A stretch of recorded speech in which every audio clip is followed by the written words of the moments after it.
জানো তো, প্রয়োজনের তুলনায় কাউকে কখনো বেশি ভালোবাসতে নেই, আর কাউকে কখনো বেশি সম্মান করতে নেই।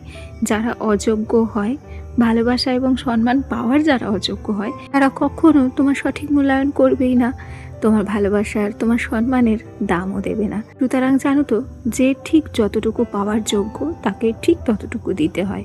প্রয়োজনের অতিরিক্ত পেয়ে গেলে তখন মানুষ সেই জিনিসটার আর কদর করতে জানে না। এগুলো বাস্তব, এগুলো বাস্তবতা, এগুলো ফিল করি বলেই কিন্তু তোমাদের সঙ্গে এই কথাগুলো বলতে পারি। তোমাদেরকে সাবধান করি, এখনো পর্যন্ত নিজেকে মূল্য দিতে শেখো। না হলে নিজের মূল্য যদি নিজের না দাও, অন্য কেউ তোমার মূল্য দেবে না। এটা সত্যিই বাস্তব। সে তোমার আমার কথা বিশ্বাস হতেও পারে, আবার নাও হতে পারে, কিন্তু একটা সময়ের পর তোমার গিয়ে মনে হবে যে না, কথাগুলো আমি কিন্তু ঠিকই বলেছিলাম। যাই হোক, অনেক গল্প, অনেক কথা হবে তোমাদের সঙ্গে। তার আগে চলো নিজের পরিচয়টা দিয়ে নিই। নমস্কার, কেমন আছো সবাই? আশা করছি সবাই ভালো আছো, আর আমরাও বেশ ভালো আছি। আমি রিমি। আজকে আমার আরও একটি ব্লগে তোমাদের সবাইকে অনেক অনেক স্বাগত জানাচ্ছি।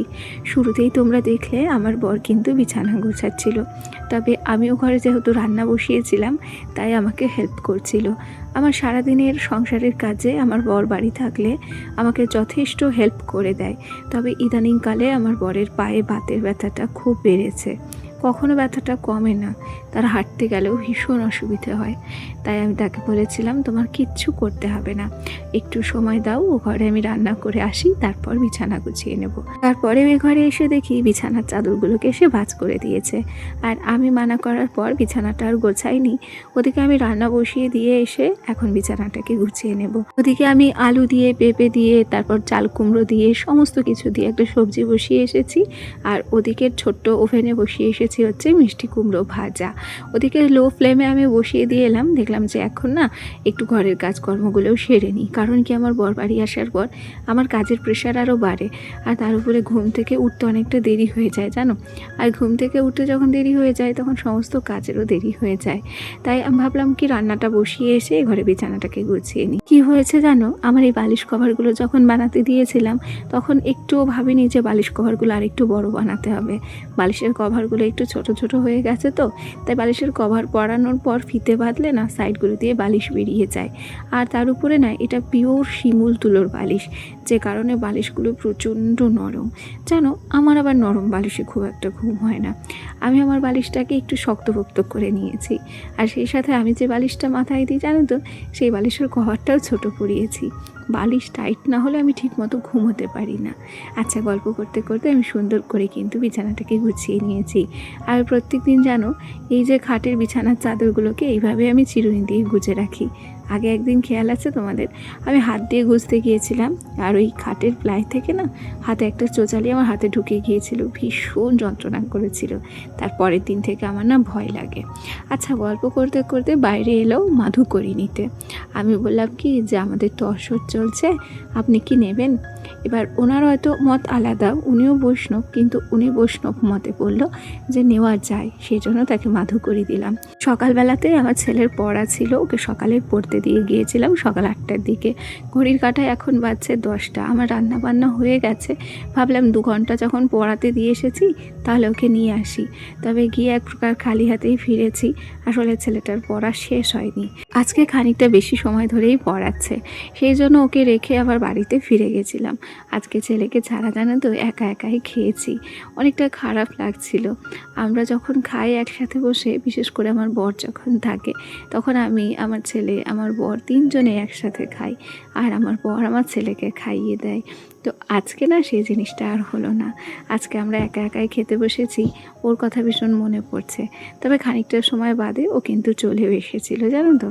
একটা সংসারে প্রত্যেকটা দিন কতই না কাজ থাকে, তবে সব কাজের শেষে একটাই কথা, সবার সংসারে একই রকম কাজ থাকে, সেম কাজ, কারোর কাজের কোনো পার্থক্য নেই। প্রত্যেক দিন আমাদেরকে একই রকম কাজ করতে হয়, তাই না? খাওয়া দাওয়া শেষে এখন এলাম ঘরে, স্নান করতে যাব। তো তার আগে নিজের একটু স্কিনের যত্ন না নিলেই নয়। সারাদিনে কাজের চাপে তো নিজের খুব একটা যত্ন নেওয়া হয় না। যদি এই স্নানের সময়টা 2-10 মিনিট একটু নিজেকে সময় না দিই, তাহলে খুব তাড়াতাড়ি বয়স হয়ে যাবে। যাই হোক, ফেস প্যাকটা লাগানোর পর এখন এলাম হচ্ছে বাইরে। সত্যি কথা বলতে কি, আমি কিন্তু গ্রামেরই মেয়ে এবং গ্রামেরই বউ। সুতরাং জানো তো, গ্রামের পরিবেশে একটা মাটির ঘর অর্থাৎ টিনের ঘরে থাকা এবং সেই ঘরটাকে নিজের মতো করে সব সময় গুছিয়ে রাখাটা খুব কঠিন এবং কষ্টের ব্যাপার হয়ে যায়। তবে একজন গৃহবধূ নিজের ঘর দোর গুছিয়ে রাখার মাধ্যমেই নিজের শান্তিটা খুঁজে পায়। ঘর বাড়ি না গুছিয়ে রাখলে খুঁতখুঁতানিটা যেন মন থেকে কোনোভাবেই যায়। আর সবচেয়ে বেশি তাড়াহুড়ো বাঁধে কোথাও যাওয়ার আগে, কারণ কোথাও যাওয়ার আগে নিজের ঘর বাড়িটাকে সুন্দর করে গুছিয়ে রেখে যেতে হয়, আর সেই সাথে সমস্ত কিছু ঢাকাঢাকি করেই যেতে হয়। তা না হলে বাড়ি যখন ফিরি সেই সময় ঘরের হাল দেখে পুরো মাথা পাগল হয়ে যায়। মানে ঘরের বেহাল দশা দেখলে না প্রত্যেকের মাথা খারাপ হয়ে যায়। আমারও ঠিক সেরকমই অবস্থা হয়। গল্প করতে করতে আমি কিন্তু এখন রেডি হয়ে নিচ্ছি, আর রেডি হওয়ার আগে পুরো সমস্ত ঘরের কাজকর্ম সেরে নিয়েছি। বিছানাটাকেও সুন্দর করে গুছিয়ে নিয়েছি। আলনাটা তো আমার সুন্দর করে গোছানোই আছে, সেই সাথে ডাস্টিং করে নিয়েছিলাম আমার শোকেস। তবে বেশ কিছু কাজ আমি কিন্তু আজকে অফ ক্যামেরাতেই করেছি। আর অফ ক্যামেরাতে কেন করেছি জানো? কারণ আমি যাব হচ্ছে একটু ও বাড়িতে, অর্থাৎ আমার বাবার বাড়িতে। আর তোমাদেরকে দেখাচ্ছি, দেখো আমি কিন্তু সব কিছু গুছিয়ে রেখেছি, আর সেই সাথে বিছানার উপর আরও একটা বিছানার চাদর পেতে দিয়েছি। আসলে বাবার বাড়ি যাচ্ছি বেশ কয়েকদিন থাকার জন্য। আমাদের বেতাইতে রয়েছে ঐতিহ্যবাহী সিদ্ধেশ্বরী মেলা। এমনিতেই আমার বাবার বাড়ির দেশে খুব মেলা হয়, তবে সব মেলার মধ্যে এই সিদ্ধেশ্বরী মায়ের মেলাটা যেন আরও জাঁকজমক। এবং জানো তো, আমাদের বেতাইটু পুরো তেহট্ট এলাকা জুড়ে এই মেলাটা খুব নাম করা। তোমাদের সঙ্গে গল্প করতে করতে আমি কিন্তু এখন বাড়ি চলে এসেছি। জানো, এবার আমি বেশ কয়েকদিন পর বাড়িতে এলাম, তবে এসেছিও কিছুদিন থাকার জন্য। আর এসেই না আমার এই ঘরটাকে আমি পরিষ্কার করে নিয়েছি, কারণ আমি কিন্তু বাবার বাড়িতে আসলে এই পাকা ঘরেই থাকি। আর গরমে জানো তো এই ঘরে থাকতে ভীষণ কষ্ট হয়, তাই দুটো জানলা দরজা সব খোলা থাকে। আচ্ছা, এটা পরের দিনের ভিডিও। সিদ্ধেশ্বরী মন্দিরে এখন বাটা যাচ্ছে আমাদের ছানাতলা থেকে, আর প্রচুর লোকজন উপোস থাকে, প্রচুর লোক এরকম বাটা নিয়ে যায়।